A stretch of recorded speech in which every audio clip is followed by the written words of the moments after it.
I saw the breaking news story on one of my news apps, just saying shooting in Spalding, 3 people. At first, I think I was trying to just think that it wasn't real or it wasn't them or some misunderstanding. Tried to call Mum and Charlotte, couldn't get through. And it wasn't until I had a phone call from one of my mum's close colleagues. He said he was in Spalding police station, and he just said, "Come home, mate, come home." And that's when I knew it was them. Our mum and sister were the most selfless people you could ever imagine to meet. They were sort of the antidote to our father. So our father was all about taking, really, and our mum and sister, as Ryan said, were all about giving. And I think most of the reason that we were able to survive in that environment was because of the fact that they showed us that even in an environment full of hate, it doesn't necessarily infect you with hate, it can teach you to love. And I think that they responded to our father by understanding the value of love, and then we learned that from them. And our father knew that children and poverty were the 2 things that would prevent a woman from being able to leave.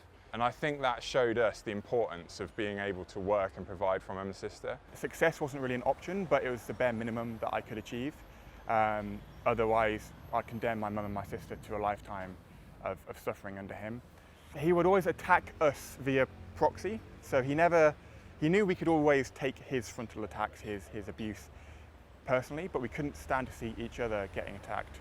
There were no physical scars, no physical wounds. He had ways to scare us or to force us into submission. It was a ratcheting of freedoms, so he took freedoms away in a really slow and progressive way. We found out after the murders that our father had been writing the murder note weeks before we'd planned to move out, and in fact he'd been Googling killing his family for months before that. So it was cold-hearted and planned. It wasn't a snapping or an incident, and often I think that that's how these things are portrayed. Victims of domestic abuse need external support. They need people to break through those narratives that these people have been fed for years, decades even, to really help them see the severity of their situation and to kind of help them see through the lies they've been fed.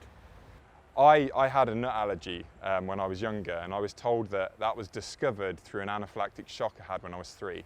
My parents knew I had a nut allergy, and my father had fed me peanut butter in an act to demonstrate control to our mother over my life, I suppose, and to make it clear who was in control. So actually that move to the middle of nowhere was definitely not in my interest, and it was actually, again, using something that he did to abuse us as a justification to abuse us further and to isolate us.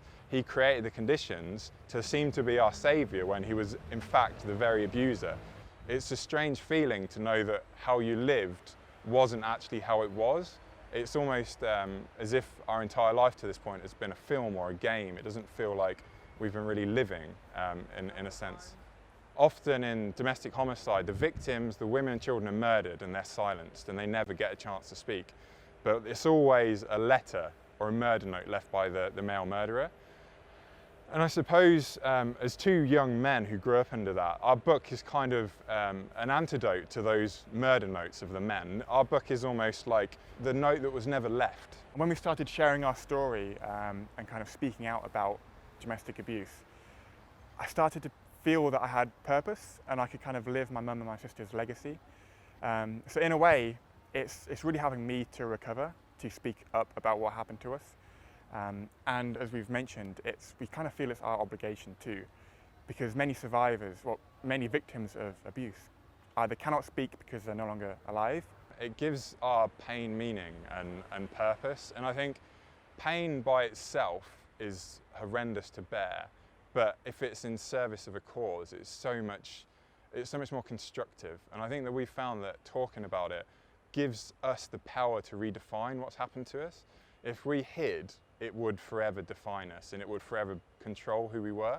It still feels like we're making them proud as much as we can. It feels like they're kind of watching, or we like to think that they are, you know. It reconnects us to them when we can sort of imitate and emulate who they were. So the closer we can be to their ideals, the more we feel like they're still here.